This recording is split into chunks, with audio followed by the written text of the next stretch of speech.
Hello. Welcome to the Otherppl Show. I'm Brad Listi here in Los Angeles. I hope you are doing okay wherever you are. Today on the program, my guest is Antoine Wilson, author of the new novel, Mouth to Mouth. When people talk about fate, often they're basically just sort of repackaging serendipity, right? You can look back at a big fork in your life where, had it not gone that way, things would have turned out completely different. And it sort of sends a chill up your spine, or it can. That is Antoine Wilson, and his new novel again is called Mouth to Mouth. Antoine Wilson's other books include the novels The Interloper and Panorama City. His writing has appeared in the Paris Review, Quarterly West, and Best New American Voices, among other publications. He is a contributing editor at A Public Space and has been a finalist for the National Magazine Award, the Southern California Independent Booksellers Association Book of the Year Award, and the Forward Magazine Book of the Year Award. He has taught in a variety of settings, including the University of Iowa, the University of California, San Diego, and the Stanford Continuing Studies program. A great talk with Antoine Wilson. Up ahead. Today's episode is brought to you by W.W. Norton and Company, publisher of The Family Chow, the new novel by Lan Samantha Chang. Brimming with heartbreak, comedy, and suspense, The Family Chow offers a kaleidoscopic, highly entertaining portrait of a Chinese-American family grappling with the dark undercurrents of a seemingly pleasant small town in Wisconsin. John Irving calls The Family Chow, quote, a Dickensian drama of family conflicts and intrigues, an insightful comedy of the American immigrant experience, and of a small town's inner workings. That's The Family Chow, the new novel by Lan Samantha Chang, available now from W.W. Norton and Company. So before we get going with Antoine Wilson, I do want to give another quick update on my book and on the publication process. For those of you who are new to the program, I have a novel of my own coming out in May. It is called Be Brief and Tell Them Everything. It is a work of autofiction. And on this show, in the monologue in recent weeks, I have been talking about the publication process, kind of going through what it entails for me. And I will continue this diaristic, episodic interrogation as I approach the book's release. Right now, I'm in limbo, and I imagine that the early trade reviews for the book are going to be coming out relatively soon, either later this month or in March. And that, I suppose, will begin the next phase of the process. So right now I'm in this kind of gray zone. But once the reviews start to come in, it all starts to get a bit more real. So I've got to get ready for that. And, the idea is to not pay attention to the reviews at all. I think that's the ideal. But it seems sort of futile when you think about it. I feel like one way or another I'm going to find out what they say about the book. At least the general tenor of what they say. And I think it'll probably be a mix of some kind, as it almost always is. Though I am hoping to avoid absolutely damning reviews, if at all possible. Because I think all writers would like to avoid absolutely damning reviews if they can. But maybe especially so because my book is autofiction, which is to say it's more or less about me. So logic would seem to indicate that if people hate the book, then they probably hate me.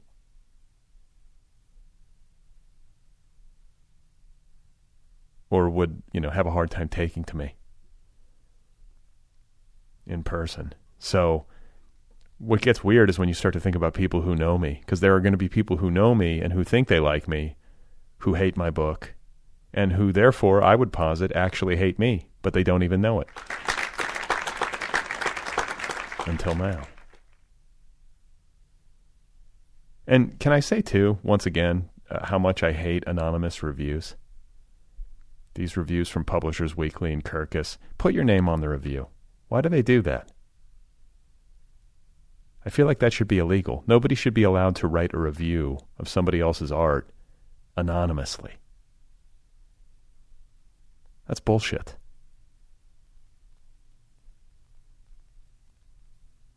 But what's funny is that when the reviews are good, you'll see the responses on social media or whatever, and the author is always saying something like, thank you so much to whoever it was who gave my book such a deep and thoughtful read. And then if the reviews are bad, it's like, please rot in hell, you shameless coward, come out of the shadows. Show me your face. But I know where I stand. I think you should put your name on a review. At least have the decency to do that.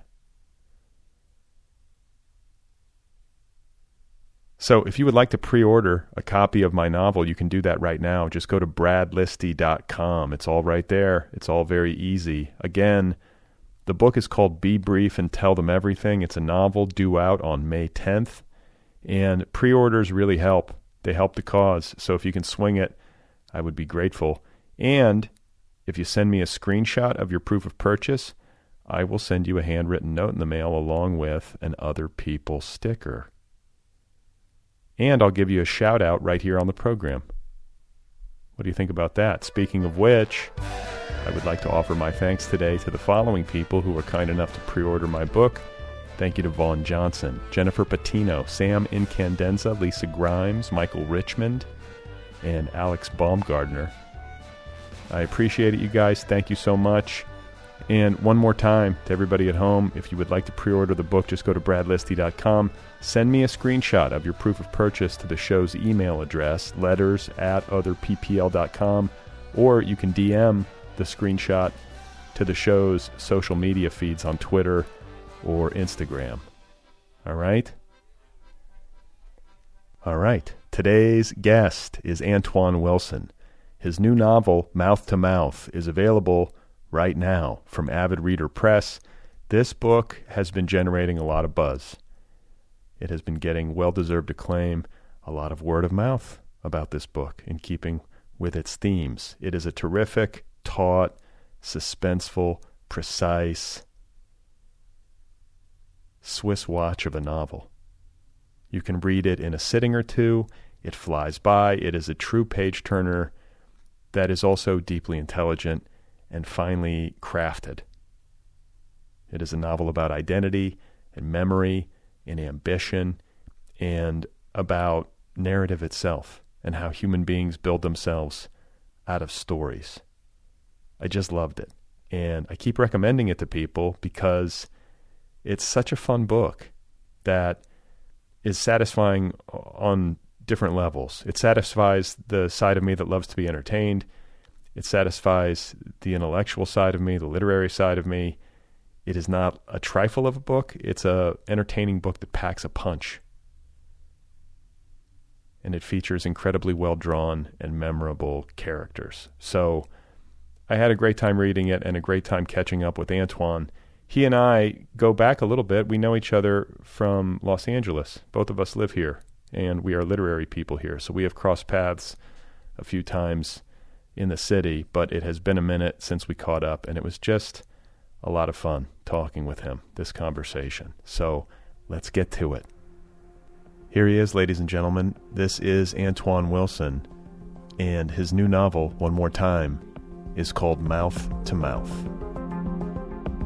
I was visiting Seattle with two friends of mine. This was back in '97, so it was, post-college. We were just bumming around, and we're down by the waterfront, and it was that, like where it's like a military weekend where you can go onto the like the Navy ships and stuff like that. I forget what it's called. So we were down there by the waterfront, and I just noticed out of the corner of my eye this guy walking along, just like air drumming, headphones on, kind of, eyes closed, just walking along. And then I saw, for some reason, a train track runs right through there, and there's a freight train coming, and they're on a collision course, basically. Like, this guy is about to walk in front of this train. So I yelled and got his attention, which didn't stop him from walking. And then he finally stopped when I was like waving at him. And then the train went by. And so he was, not far from having stepped in front of it. And he just put two and two together and just looked at me and said, "Oh my God, you saved my life." And then he said, "I'm going to buy you a big steak dinner." And then the train kept going, and then it had gone by completely, and he just kept walking and air drumming, and I never saw him again. And so like my friends pretty much just gave me shit for for not getting my steak dinner. And it was some time later. I've always been sort of interested in this rescuer-rescued relationship and wanting to write about it. That kind of I guess, both in terms of life-saving, but also like people who like white knight, and how that can diminish the person who's rescued, or how sometimes those intense moments also you want to kind of hang on to them, even though they've just gone past you, which is what happened with my steak dinner. So I actually, 10 years ago, I started working on a version of what became Mouth to Mouth. And it was, I changed it to a drowning because I'm a surfer. I'm in the ocean a lot. I have helped people. I've never saved anybody's life like that, but I've helped people who've been distressed in the water. And I don't know, I think about the water all the time. And so changed it into a drowning, but I did keep the steak dinner thing. So it was sort of like this, he bought the rescuer a steak dinner, and then the rescuer says at the end of the dinner, "This was great. Let's do it again next week." Right? How many steak dinners do you owe someone for saving your life? And it was it was a fun concept, but it didn't work as a story. So I want to interrupt because first of all, you say that you have long been interested in the rescuer-rescued dynamic. Yeah. And then you said you used this term white knighting. I want you to go a little bit deeper on these two fronts. Like, why do you think you're interested in a rescuer-rescued dynamic? That's a good question. I guess because my father was a surgeon, so he did some, life-saving in his work. He was an orthopedic surgeon, a trauma surgeon at times, and I was pre-med in college, so for a lot of the time in college, I did think about what it meant to sort of serve people in a medical capacity. And I was also an EMT. I worked as an EMT at UCLA. So I don't know, just absorbing all of that. And it's a highly significant thing to save someone's life, but it also has it can have a strange power dynamic that comes out the other end. And, professionals don't necessarily think about it that much. Over the years, people would offer my dad, all kinds of gifts, or they'd draw him special, drew a special cartoon for him. Or one guy offered him his firstborn son that was in Saudi Arabia. And wait. He offered your dad, you can have my child? Yeah, you can take I guess raise my child. I don't know. I think he was just really expressing great gratitude for having his life saved. Wow. I know. It's a strange one. But when you're a professional, you don't really think about it that much. You're sort of just doing your job. But when it's civilians, I think people sometimes get thrown out of whack a little bit by the power of the moment. Sure. And you also, I think in your early pre-med years or exploration of a career in medicine, you worked in a neonatal ICU and actually participated in chest compressions and saving a life, at least temporarily. Yeah. So it was a pediatric ICU. We worked in both, and this was before I was on rescue ambulance. The sort of first tier of EMT work at UCLA at the time was transport, and so we would have to go transport patients, and we had this rolling ICU kind of ambulance. You could drive it almost as far, sometimes as far as Bakersfield or whatever, and bring kids in who needed to be at UCLA. And then when we weren't doing transport, we just helped out around the hospital in the emergency room and in those ICUs if they needed a hand with anything. And so, I was there. A young girl was coding. She had a transplant and was having some issues. And they just asked, "Hey, you want to take a turn with the chest compressions?" I think they, It's a weird thing, medicine, because you really deal with people as bodies, in that moment. You're not really thinking about them as a person because you just need to keep the body working. So I think the doctors were just probably tired of doing compressions. So, hey, take a stab at it. So yeah, I did some compressions, and I was there when they were able to, get a pulse going again. And then I think it was about a half hour later, I was with my partner, and we'd gone down to the cafeteria, and we heard that the patient had died. God. And so then the humanity of the patient, I mean, does it come to you later? I know that I can imagine how you have to sort of separate yourself in the moment. If you're too invested in the person's humanity when you're trying to save their life, it can get in the way. You kind of have to detach. But then after the fact, how does that sit 20 with years you? later. Yeah. Yeah. I mean, well, the other thing is I was, in my early 20s. So yeah, just in my early 20s. So I think it's hard to absorb some of those things, especially when you don't have that much life experience. Now, I have a daughter, I have a son, I know what it means to love somebody that much and what it means to lose somebody. And so now it hits me harder to look back at that scene. At the time, it hit me, but it was just felt like this sort of abstract emotional cloud, and I wasn't quite sure how to process it. I like the idea. I like this part of the story with the one in Seattle of not getting a thank you. It's like Seinfeldian. You save somebody's life, and the guy just keeps and you saved an air drummer, which is like incredibly generous of you. Yeah. Well, I mean, he did thank me, but he just didn't give me the thing that he was. I think it was a genuinely sincere expression of thanks. It just he didn't follow through. That's what I mean. You deserve that steak. You really do. I mean, you save somebody's life. You get their information, and you send like a fruit basket or something. I mean, something. That's right. What if the steak had killed me, though? Right. There is a novel. E. coli. Or a short story, right? or E. coli, or just a cholesterol, the long haul, or just choking on a piece of it would be ideal. Yeah, that would be. But and then he would Heimlich me, and then we'd be even. So airportstory.txt is like like when you start to excavate in the age of computers as a writer of books, fiction or non.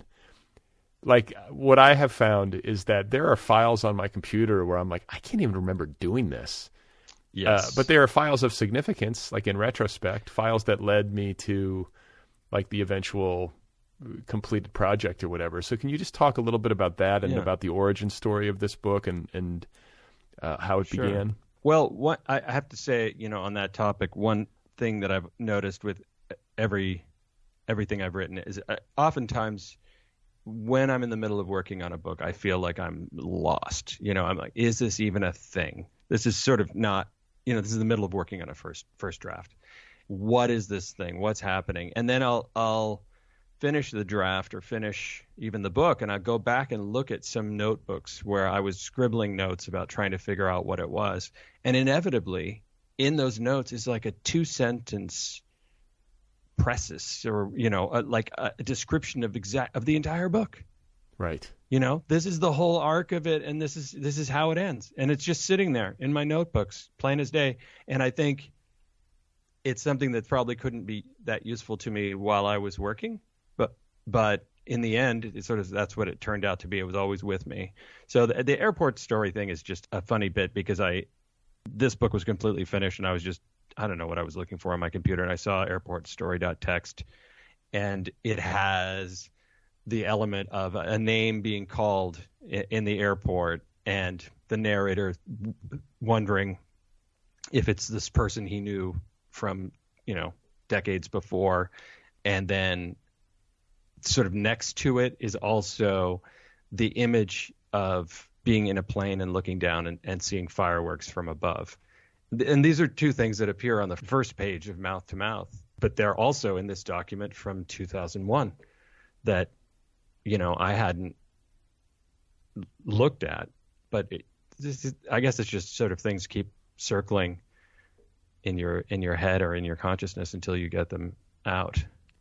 So why don't you give listeners like a broad strokes overview of the story that you're telling? I could do it, but I always feel like the author is probably better qualified. Like, is there a way to sum up just like the basic narrative for people so that they can have some context?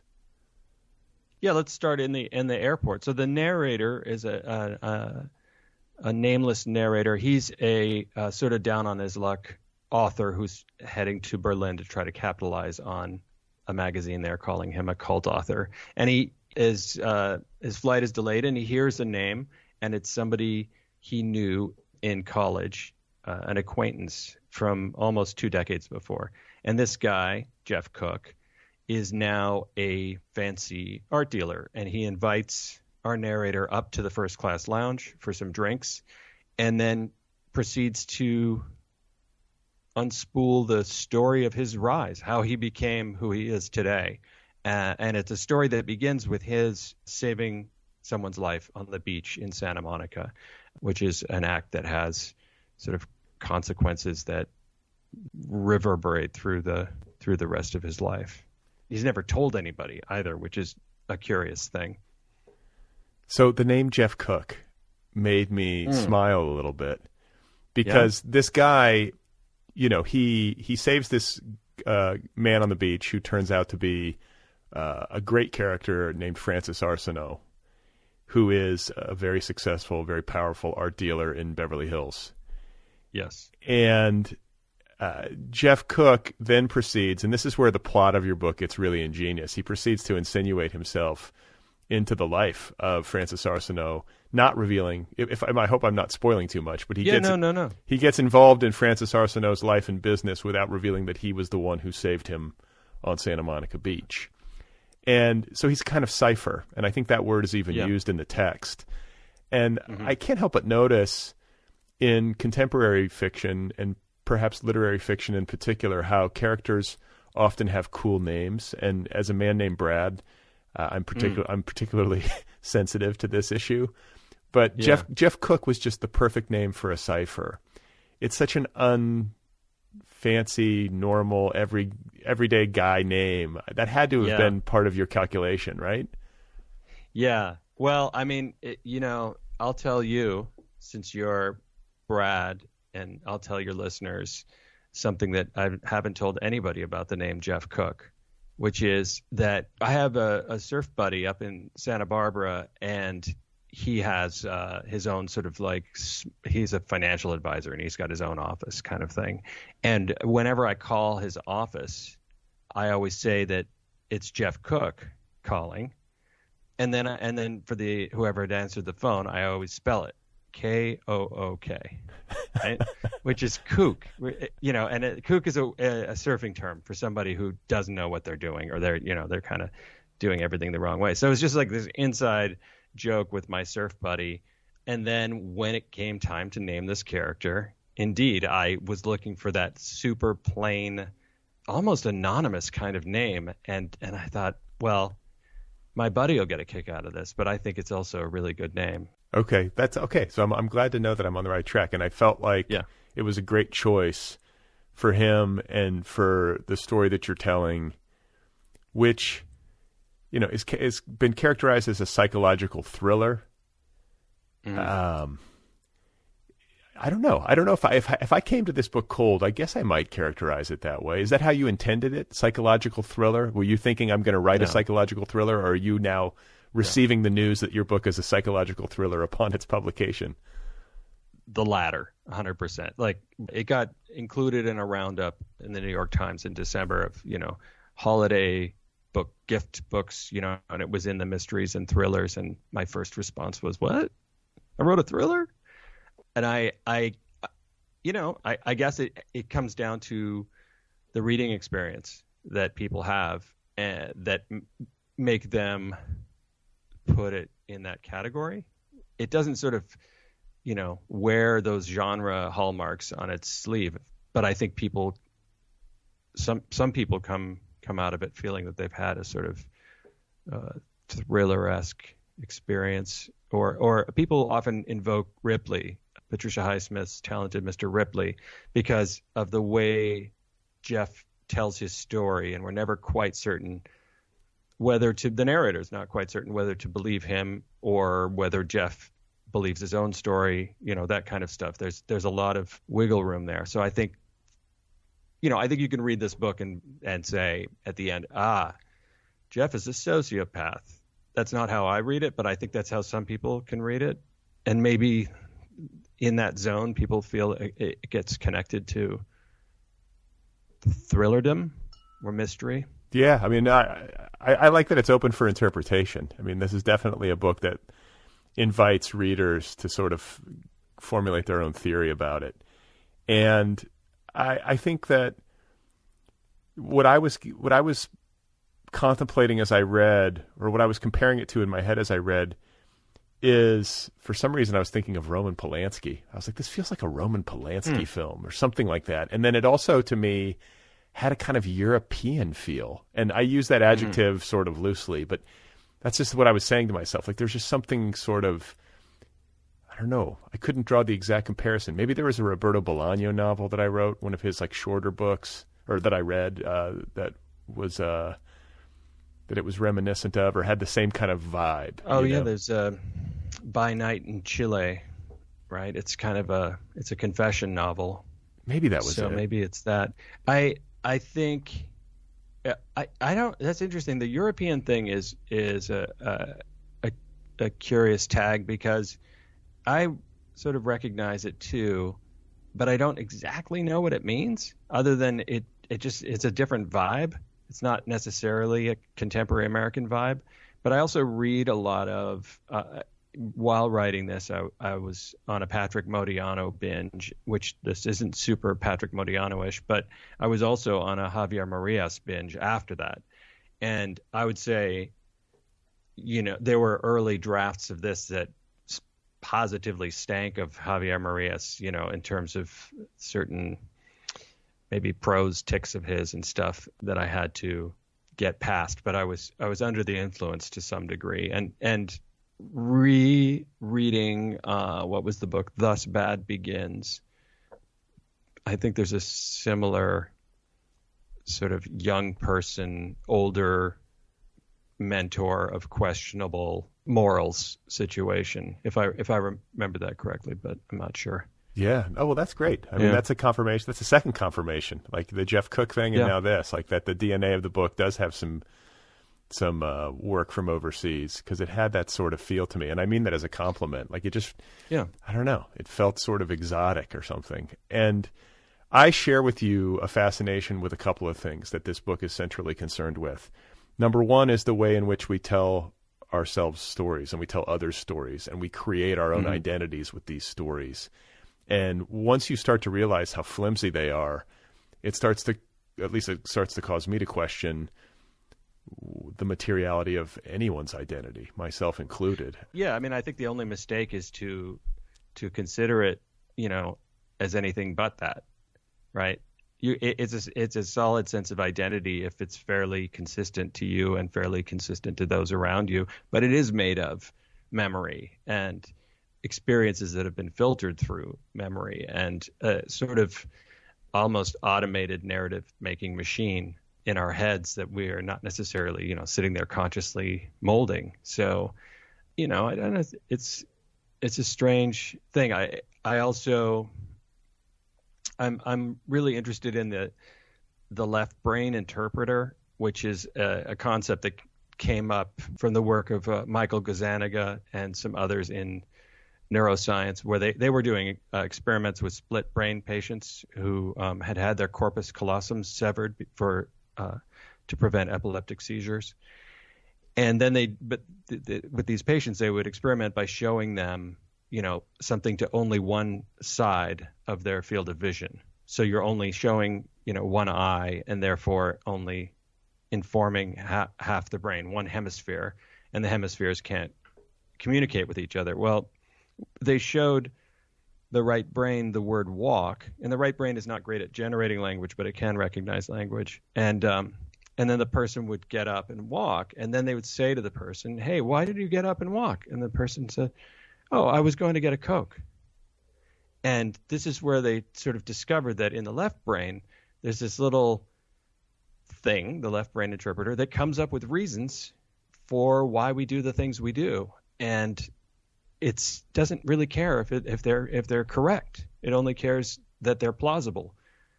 So to me, that is like the sort of biological foundation for the unreliable narrator, or for the fact that we're all unreliable narrators. And I don't necessarily feel like it pulls the rug out from under us and our identities or anything. It's just, we're always kind of acting in some way, which doesn't mean we're not sincere. It just is sort of built into the mechanism of who we are. Yeah. Well, and I think about free will, which there's some debate over, about whether or not we even have it, or if the decisions that we make are even ours. Like if you get down into the weeds on free will, it can get very muddled and confusing and almost terrifying. Because you can become a nihilist almost, like nothing matters. Like I feel like I'm making these decisions and I'm guiding my own life, but the truth is that I'm not at all. Well, that's one of those things. I've gone down that to a point, and then I just decide, you know what, I don't care about it that much. I'm going to go ahead and feel like I'm making my own decisions. And that's, you know what I mean? Like, I don't need to like worry about a deterministic universe, but maybe that's been determined for me, that I am not worried about it. There are some weird neuroscience things about the decisions we make and how we behave. If you let's just take a random action, like you raise your index finger. You decide to raise your index finger and you raise your index finger. The sort of preloading in your body, in the nerves that will raise that finger, starts happening before you consciously decide to raise it. I've read about this. Yeah. There's this thing where we're actually consciousness-wise, because we got to take a whole picture of the world, and then it gets presented to us, right, in consciousness, and it takes a preposterously long amount of time, a half second. So we're living a half second behind real time, as everything gets processed, and we've got this picture of the world. If you throw something at me, I can get my arm up quickly because that's like reflexes. I think supposedly you can cancel an event that's about to happen. You can cancel raising your finger in real time. But all the other stuff, it's sort of almost like the sort of subconscious, or something other than this little picture of the world that we're operating under is deciding to do these things. And it is us. But it's weird to think that it isn't the sort of consciousness part of us. Yeah. And I think this brings me to like the second big theme of the book that I wanted to talk with you about, which has to do with fate, which is a great fascination, I think, for both of us. I think it's a fascination for most people. Like, why do our lives turn out the way that they do, and how much control do we have over it? And sometimes it can be easy to see these things in retrospect. You can see clearly where big like forks in the road were and pivot points that changed the course of your existence. But, I can be persuaded that we don't really have all that much control. Like a lot of life comes down to chance, and we're not in control. Like with the things we do, sometimes they affect things, but a lot of it's just luck. Right. Where do you fall on all that?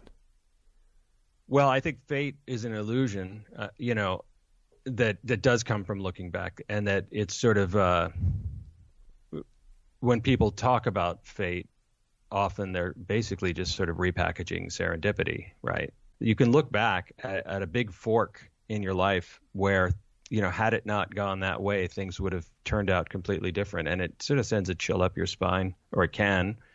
But essentially, it's not necessarily fate; it's just the direction that you happen to take. And in this book, you have this real there's a clear fork in the road for Jeff Cook when he's standing on that beach, and he looks out into the water and sees a man in distress.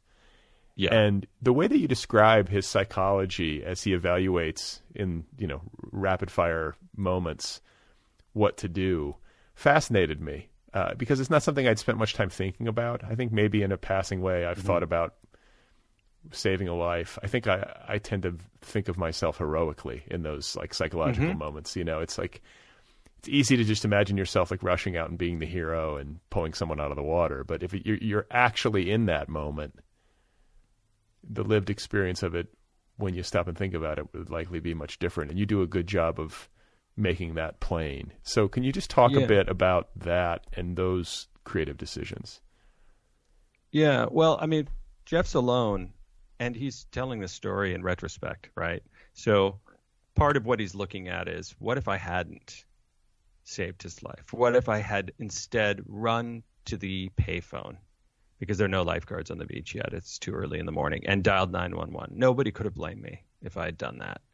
And I think to a certain extent, you know, there is some of his thinking is in the moment, and some of his thinking is, you know, almost 2 decades later, thinking about what if I hadn't gone down that one fork, and what would that have meant in real life. You know, sometimes we'll see somebody in distress, or we'll see a situation where potentially we could intercede and help somebody. We take a moment to be like, well, maybe they're okay, right? Because there's like a little hump you have to get over to sort of break the social fabric, if there are other people around and stuff, to like actually stop and intervene.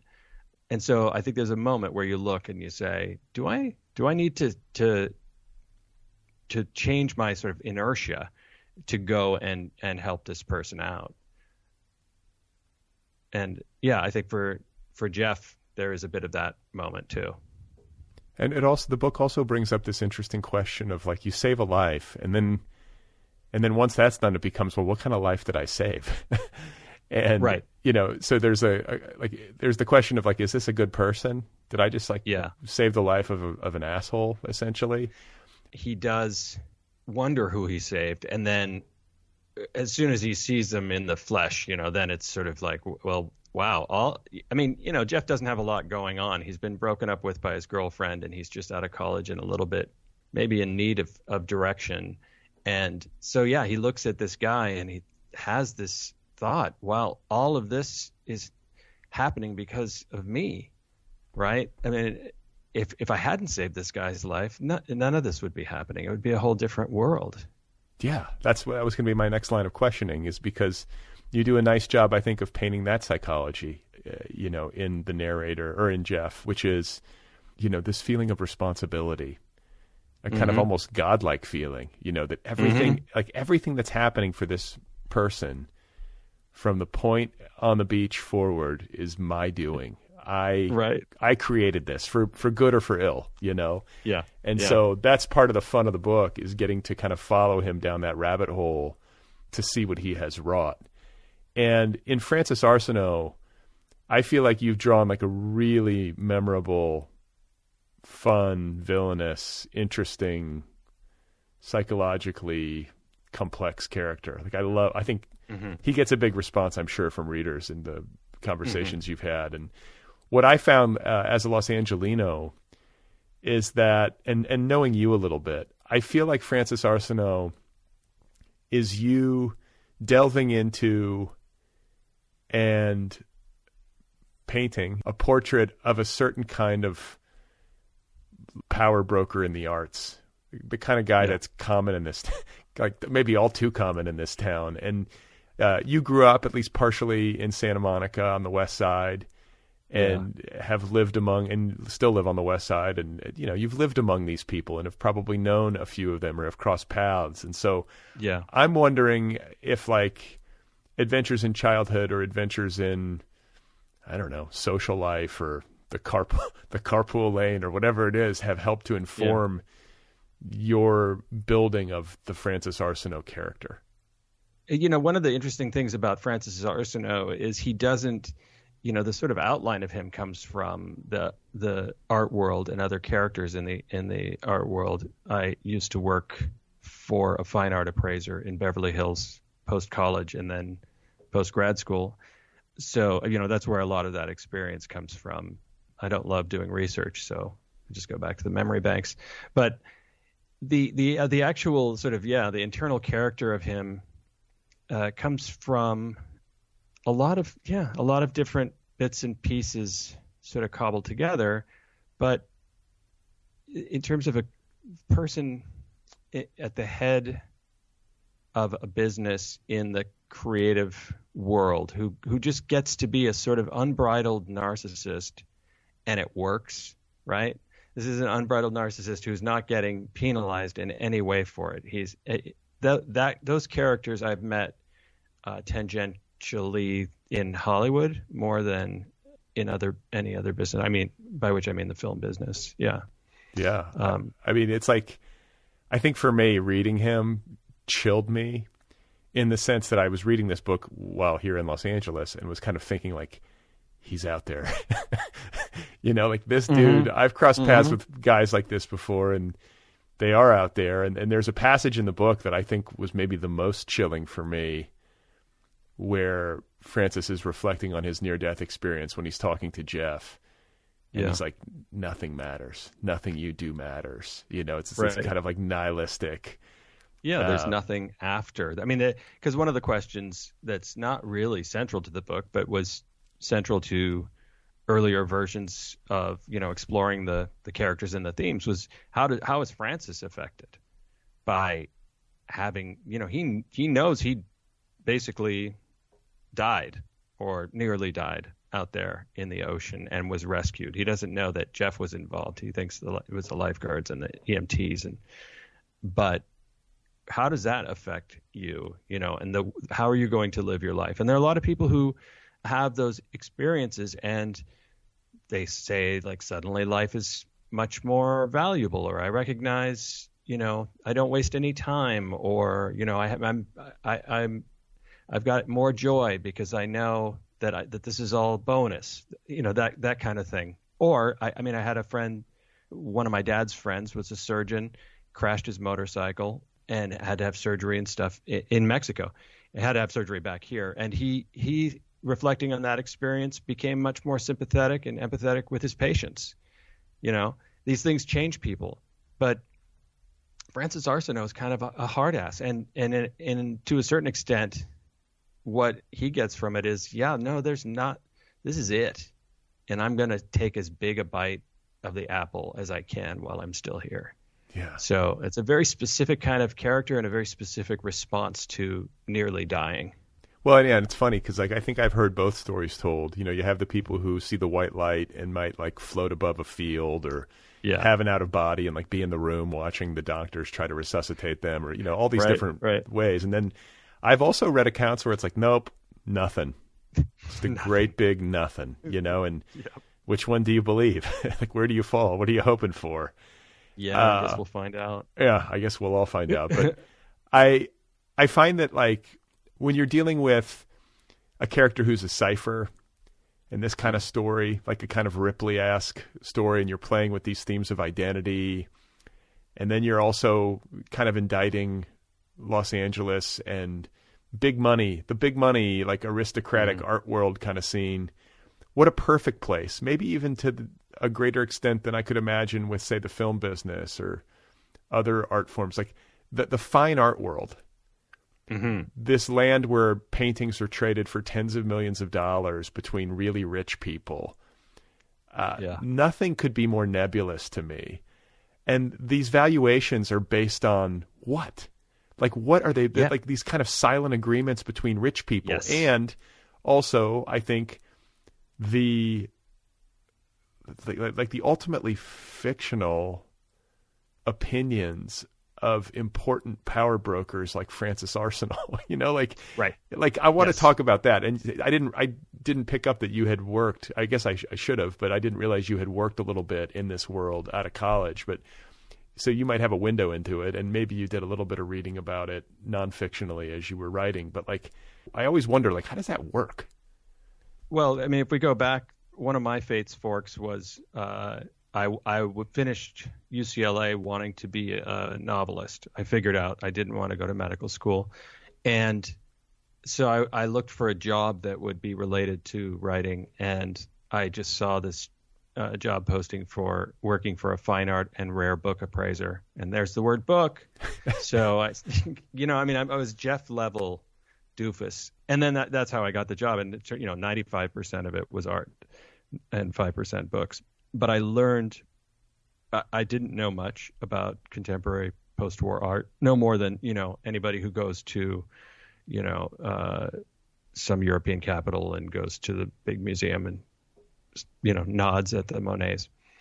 And I learned a tremendous amount about contemporary art from auction catalogs, and it was just crass, right? Like everything had a price tag on it. And yet, while I was also learning what these things were worth, what the fair market value was of these works because of, as you call them, nebulous agreements between people, I was also really gaining a deep appreciation for contemporary fine art.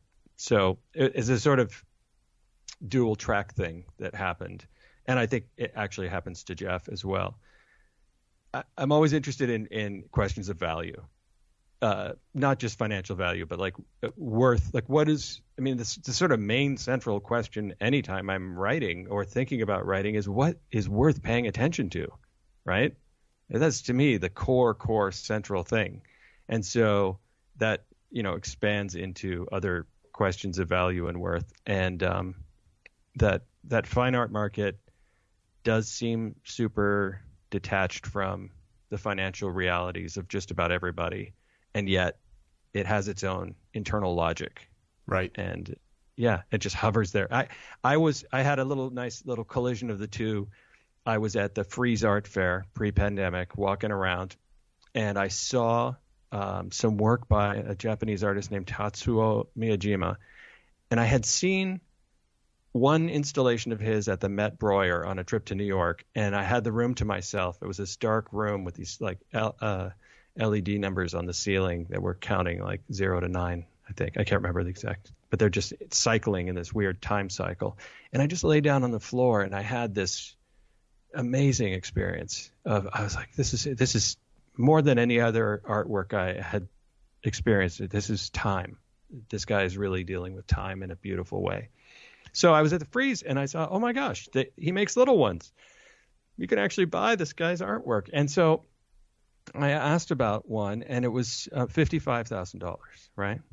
And my first thought was, wow, what a deal. Right?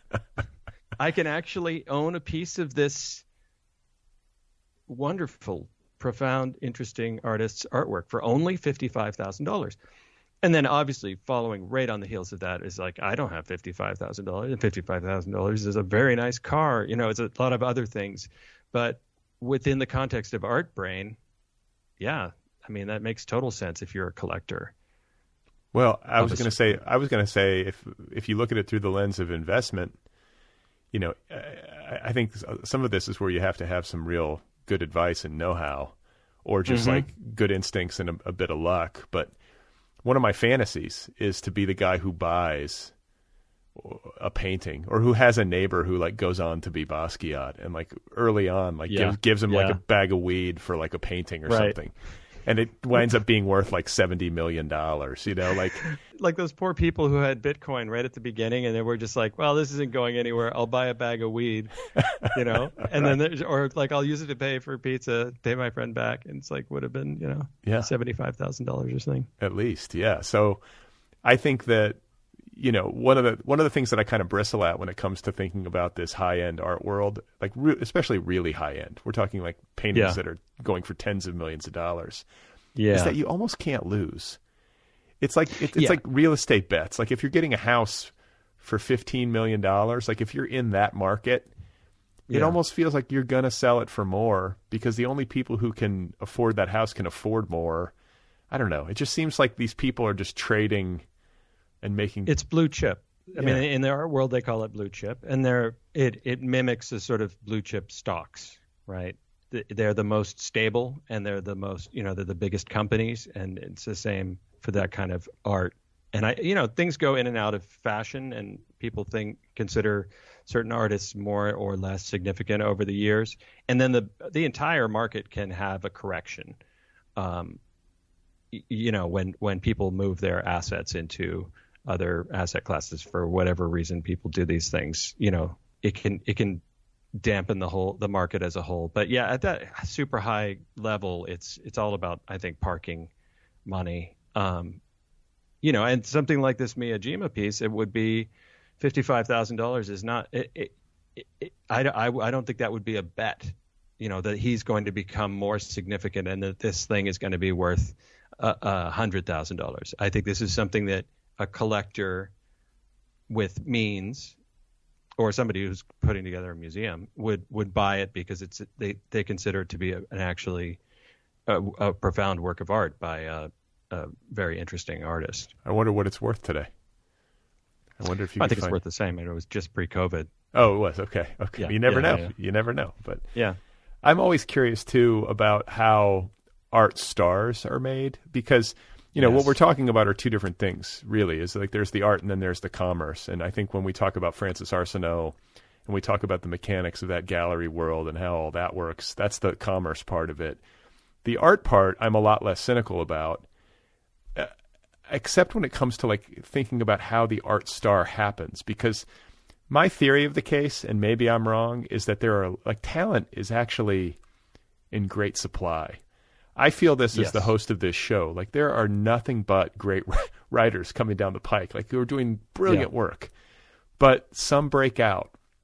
Likewise in Hollywood, my limited experience there. Like my theory of the case is that a lot of people can do this, but only some people get the ride.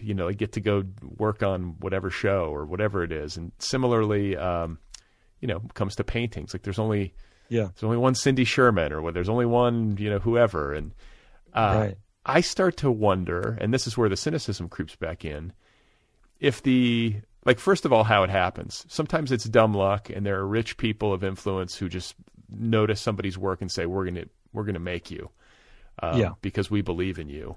That often happens, actually. There's a patron. Yeah. But right. I also, and this is, I guess, a question I would pose to you that you can sort of, agree with or not. I think about the social nature of achievement in the arts.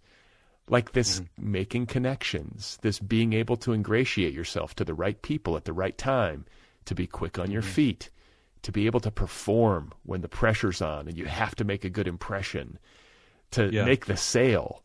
And sometimes you do that overtly by trying to make the sale, and sometimes you do it by playing possum and sort of acting like you don't give a shit. Right, like Lee Bontecu or Louise Bourgeois at times, right? But then for every one of those artists who sort of does the playing possum, I think there are others who are making incredible bodies of work that will never sort of pop back out. Right. And it has a lot to do with the gallery owners, for sure. They can make stars out of artists.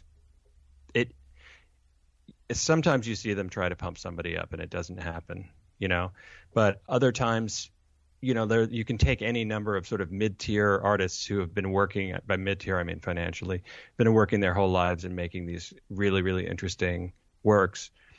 And, they have buddies who've come up with them, and these people are selling work in the 10s and 20s and 30,000, and their buddies dropping, it's up on the wall at, I don't know, Gagosian or something for $500,000 a painting.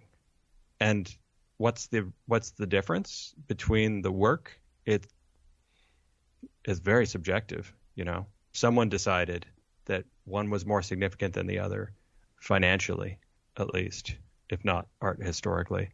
And that someone is a Francis Arsenault. Yeah, probably Francis Arsenault, and then a couple of cronies. Right, with deep pockets. Yeah, cronies with the deep pockets, and then maybe an art historian or two to write it up. Yeah, okay, because that's the thing, is that I'm thinking of this as from the perspective of a deep pockets person who's a collector, and who might look at fine art as a financial vehicle, a way to get richer. If you had a good close relationship with a gallerist and say an art historian, and you sort of had a little pipeline built of to launch something, you could theoretically locate a young talented artist or whatever age, just a talented artist, and say like, let's do this. I'm going to buy 15 paintings, and like I'm going to get them cheap. Build you up. We're going to build it up, and then I'll be able to cash in once the excitement is there. Yeah, I don't know how many people try to. I mean, I actually don't know. I have no idea. People presumably do that, but I think a lot of people with deep pockets approach the art world as a place to, park the money, also, sort of crow about what they have and seem cultural and, write off taxes. Who knows? But not necessarily to sort of like, let's go place bets on these long shots and, try to manipulate the market to quadruple our money or something like that.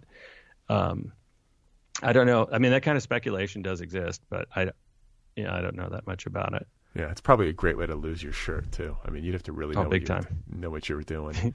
Yeah. Well, right, because you can't judge it just from the work, right? You can't judge it just from the experience you've had of the work. You can have an eye, and you can have a sense if somebody, is an interesting artist, but they're just solely based on the work. Sometimes there's no real way to tell how it will do in the marketplace. Yeah, that brings me to my next question. You said the word "I," and this factors into your book as well. Because in these imagined media profiles of Francis Arsenault in art magazines through the years, his eye is often brought up. He's a guy who's got an eye. And right. There's some, I don't want to spoil too much about the book, but I wonder at this too. Like, who are these tastemakers? Maybe they have great taste, or maybe they just have the courage of their convictions, and they can put on the performance of conviction in the presence of certain people. And when someone's got enough confidence in their own views, you start to maybe follow and go, okay, well, I guess he knows. Right. Well, hopefully it's both, right? Like they actually have an eye and the courage of their own convictions, because then they're interesting people making interesting claims. Well, and I think artwork, but Francis is such that he pretty much believes that he could, take just about anybody, and thanks to his reputation and his power in the art world, he could take anybody and shove it right down their throats. Right. And I think too, with people who are in sales, like good salesmen or good saleswomen, you have to have a certain capacity to suppress doubt. You have no doubt. Mm-hmm. If you have any doubt, and of course, I feel very much the opposite about myself, I'm nothing but doubt. So these kinds of characters kind of terrify me. I'm like, how do you do that? Like, how do you have such just kind of just this airless, doubtless sense of your own views? I think the key is you be a narcissist, right? Like a malignant narcissist is how you do it. Do you ever wonder if,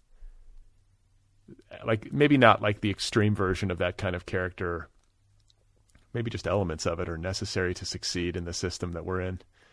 I can wonder about that sometimes. Maybe you have to be a little bit. There's a little subtext there in terms of who these two guys are who are meeting in the lounge, right? The struggling novelist who's trying to capitalize. He's taken a red eye. He's going to have to take a train in Europe, and he's just trying to capitalize on this little bit of media that happened for his German edition. Maybe that's where he's going to, encounter an upward blip in the world of commerce. And then you've got Jeff Cook, who's this incredibly successful individual who has the first class lounge access and who treats the narrator like a guest, almost like he's the host of the first class lounge. So to a certain extent, that does imply that, it helps to be, Jeff is not Francis by any means, but he's learned from Francis. It helps to be that kind of person if you want to sit atop a big pile of money. Yeah.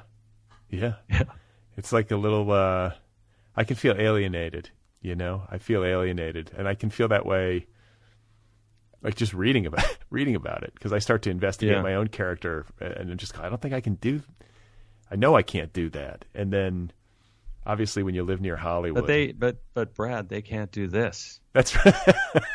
You know? I'm sure the Francis Arsenaults of the world sit at home pining for the ability to sit in their garage. Who cares what they think? We get to do this. Who cares what they think? They don't know what they're missing. That's right. Yeah. They're living in poverty. They have no idea. Yes, right. So this is a very, another way that I've characterized this book in my mind, and maybe even in conversation to a couple of people, is that it's like a Swiss watch. It's very artfully structured to a degree that most books I read are not, especially in the literary fiction category.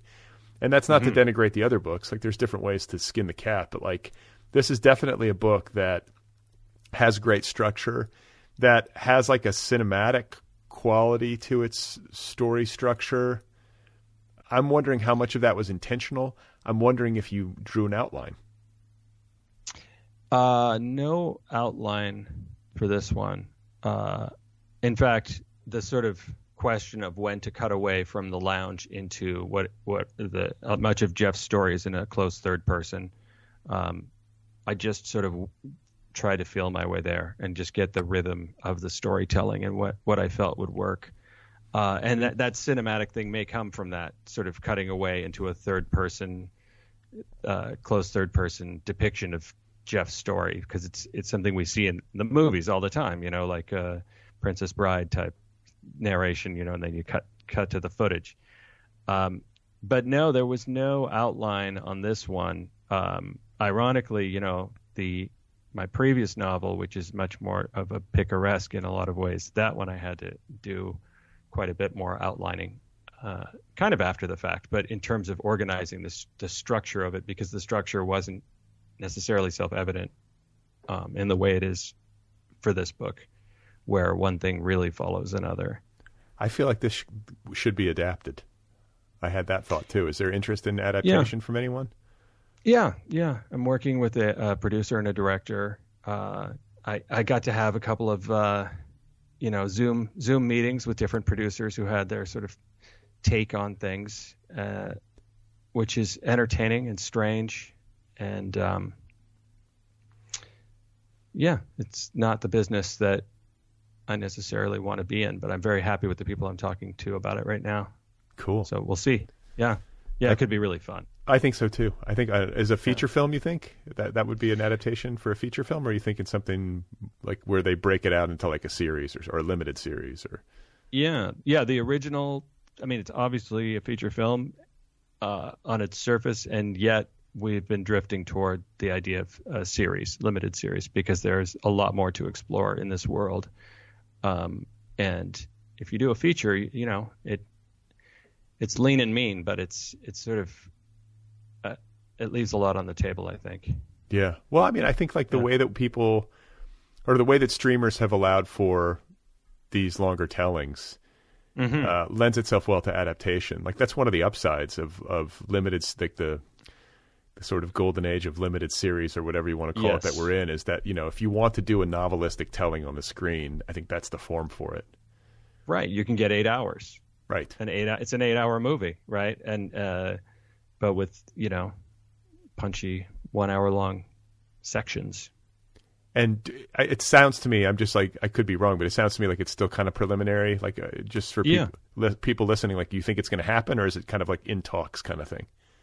Of course it's not going to happen, Brad. These things never happen. I know, but sometimes I proceed under the assumption that it's never going to happen. However, these folks that I'm working with are really great, and seem to have their acts together, and it'll come down at a certain point to that marketplace, right? They'll take it out to try to find an outlet venue for it, and it all depends whether those places want to have it, make it. Sure. So this is also a short novel, or shorter, and it's got short chapters. It moves at a very brisk pace, which is part of the delight in reading it for me. I'm wondering, what it took to get you there. Were you working from early drafts that were significantly longer? Did you pare it down? Or was it more like a slow, plodding, compositional process where most of what ended up in the book was there, but it just took you a while to render it. Yeah, closer to the slow. Well, I don't know. I was actually thinking about this earlier today, thinking about the word compression, because we use that metaphor a lot in writing, talking about short stories and talking about this book. It's very compressed. And I was thinking about what a terrible metaphor it is, because it implies somehow that the mechanism of making something like this, you're squeezing it somehow, or you're, getting in there and like it's almost like you have a draft and you're pulling things out until it's all squished together. This, if I have like one strength as a writer, it's cleaning up after myself. And so I tend to, the metaphor I've used before is it's like painting the floor, right? Like I paint the floor and then just like one last stroke and I'm out and I shut the door and you don't see any footprints. So, which is to say the process of composing this book was just complex, and yeah, there were a lot more words than there are in the final product. There were more avenues sort of explored than ended up being where I went with it. But it must have been so yeah. This is a very, I don't know. It's all things that you want from a story to me. It's fun. It's got some funny parts, the dry, dark humor stuff, but it's also like dark and mysterious and what's going to happen next kind of thing. So it's a page turner in that way. So it's got like literary qualities, but it also has some commercial qualities. And it's also done in like 200 pages basically. So it has the kind of efficiency narratively that I find really admirable. This book just doesn't feel like it has any wasted motion in it. And that's the kind of thing I always look for and admire when I see it happening. And I'm wondering if there was a sense of satisfaction with this book compared to your previous two that might have been different. Did you feel like did you have a sense of this book's crowd-pleasing qualities? Like, did you feel like you'd nailed it? Yeah. I guess maybe you probably thought that about the other two as well, but I don't know. This book just feels like it really clicks into place beautifully, and I'm wondering if you noticed it. That is an excellent question that nobody's asked me. And the answer is no, not really. I mean, it has its own sort of internal stuff that as a writer, I think some of it is, you develop your own taste, you develop your own style. A lot of it as you work, because it's spread out over such a period of time, it's not necessarily sort of a conscious thing. And so, in the end, it almost feels like, yeah, I used to be the person who wrote this book, right? And now I'm not, and I'm trying to figure out who that person was and how he did it. But also the things that I was going for in getting to a point where I felt like, okay, this is ready, ready to show to my first reader, then my agent, then my editor. It had to do with, I sort of a way to say it would be that it works, Yeah. Like it works. And so, but then there's you can't really ever be the reader of your own work. So I felt like it worked. I showed it to a few friends at different points and, made some edits here and there. And then they said, yeah, this works, but I didn't have a sense that the reaction would be like this, that it would be so many metaphors that people use, like they gulp it down or devour it or that kind of thing. So wait, let me stop you. Let me stop you. No sense of that. Yeah. You weren't getting that vibe from early readers, like the people that in your life. Like they were saying it works, but they weren't like, I gulped it down. Like that stuff came after publication.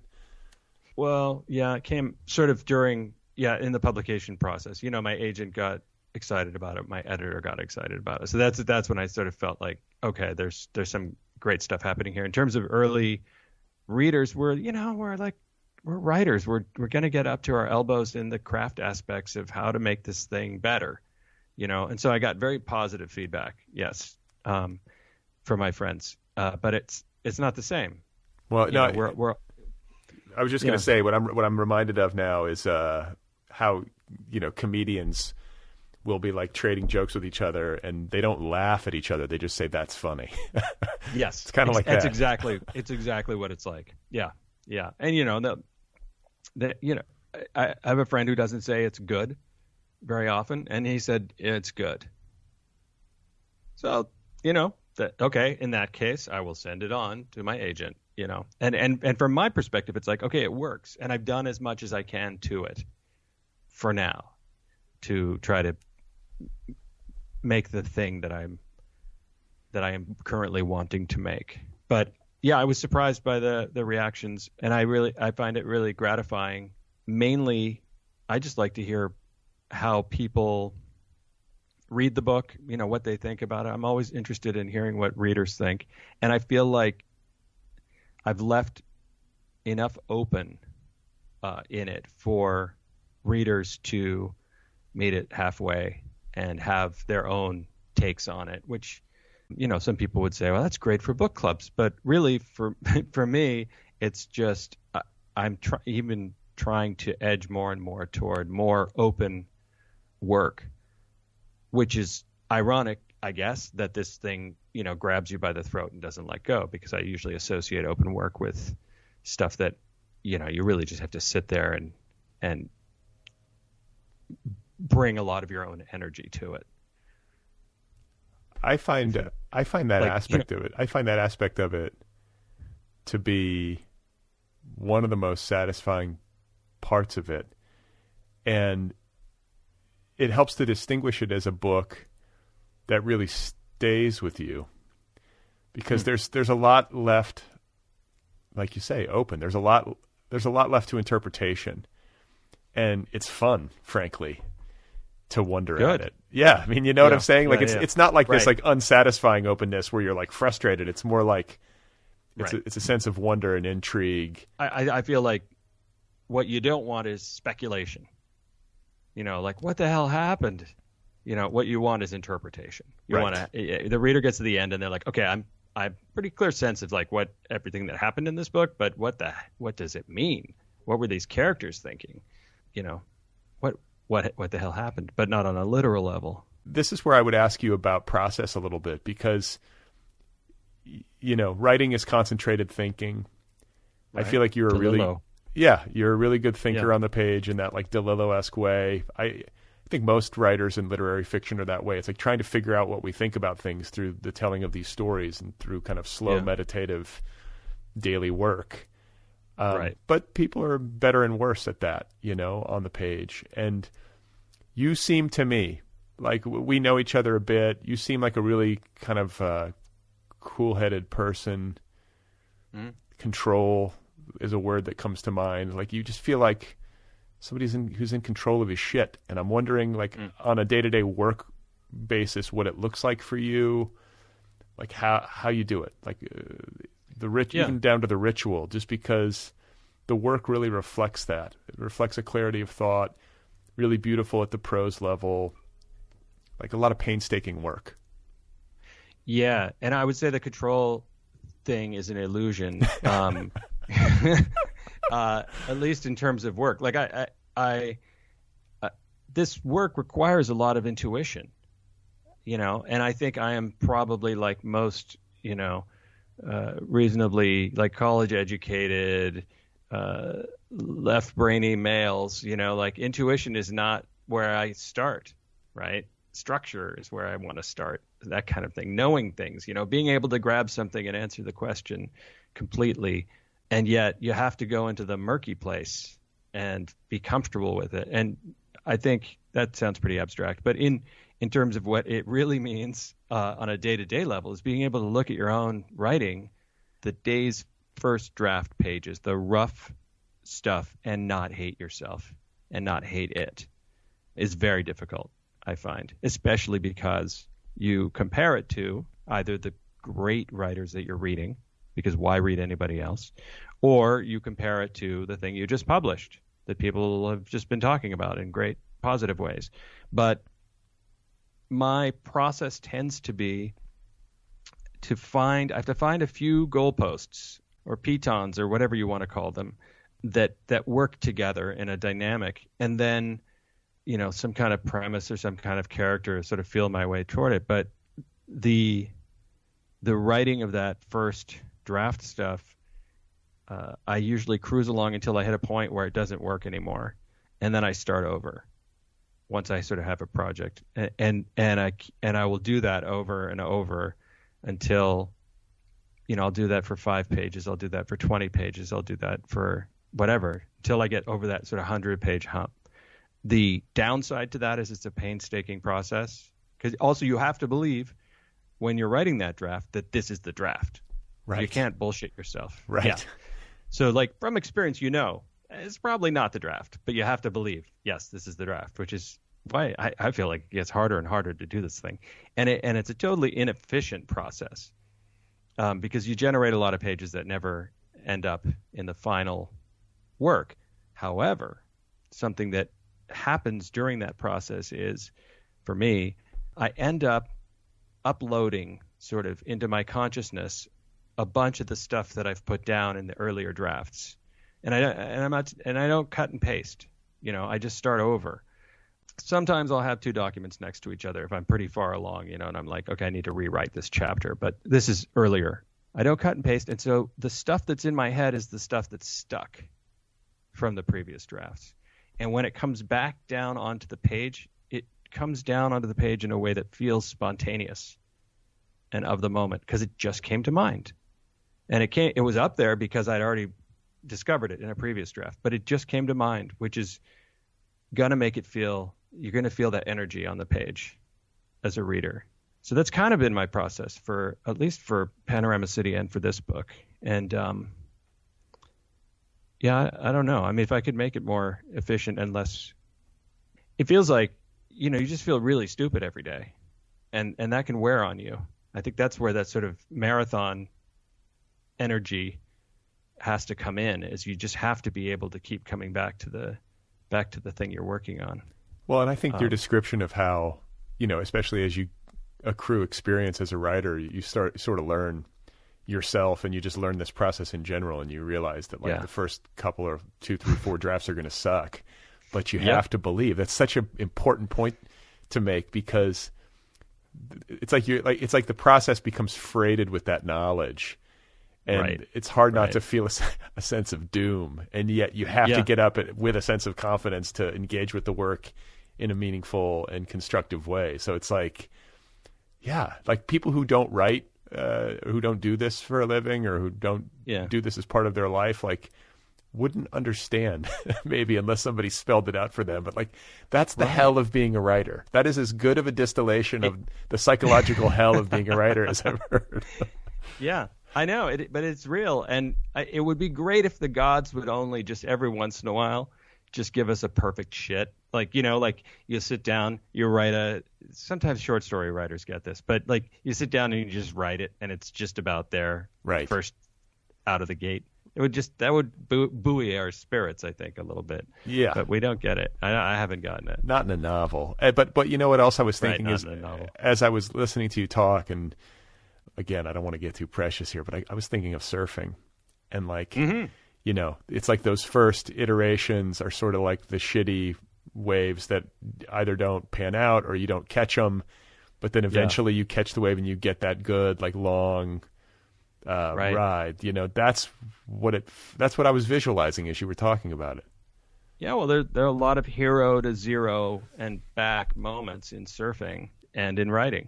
And to a certain extent, both require you can say a letting go of the ego, but really it's just being in negotiation with your ego. Because sometimes you don't need to be letting go of it, but sometimes you just celebrate it. But you have to be willing to be close to it and far from it. And you have to, there's a lot of humility involved. You have to be cool with getting yourself back down to that level of being humbled by the ocean, or humbled by trying to make something in writing. And that's hard. That can turn into depression, I think, especially if your mode is, as mine has been at times, fear of not being humble. When things are really working, credit goes to the gods, and then when things don't work, It's your fault.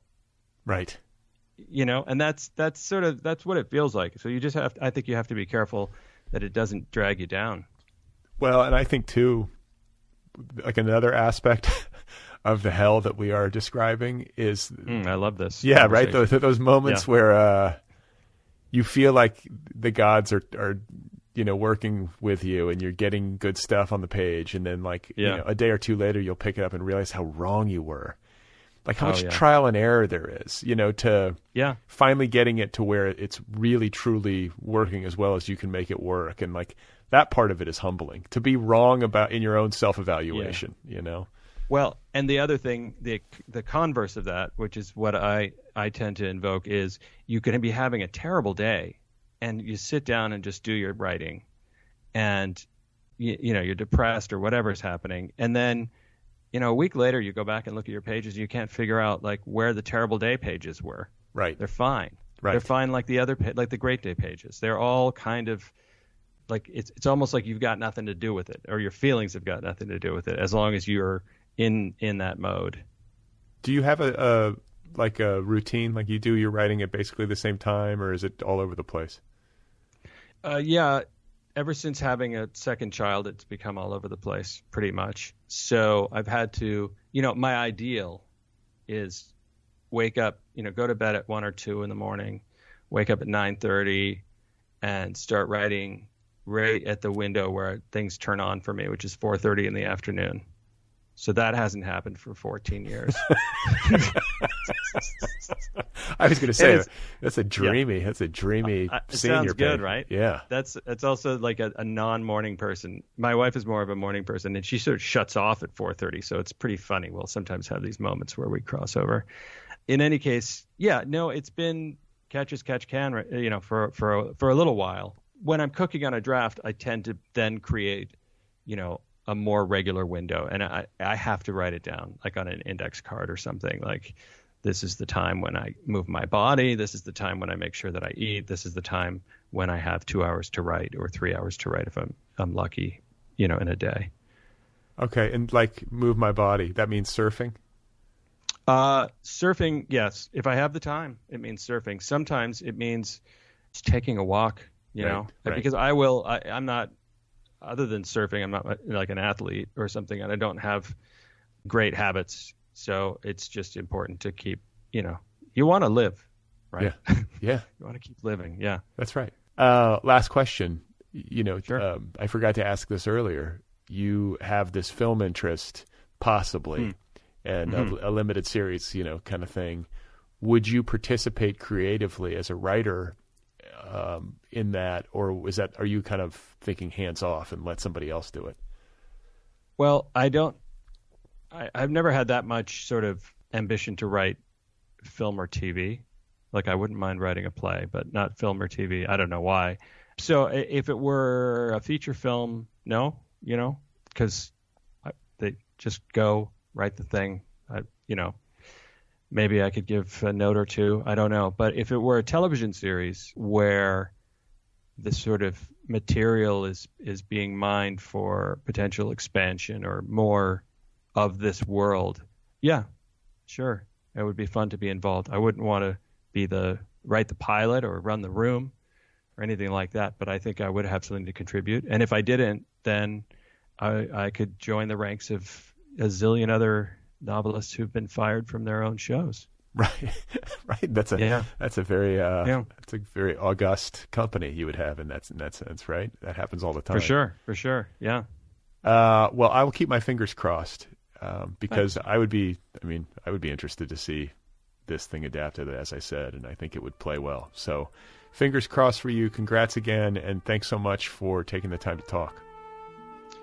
Thank you, Brad. It's been a total pleasure, and I better hurry up and write something else so we can do this again. All right, there you go, guys. That is Antoine Wilson, and his new novel is called Mouth to Mouth. Available now from Avid Reader, an imprint of Simon & Schuster.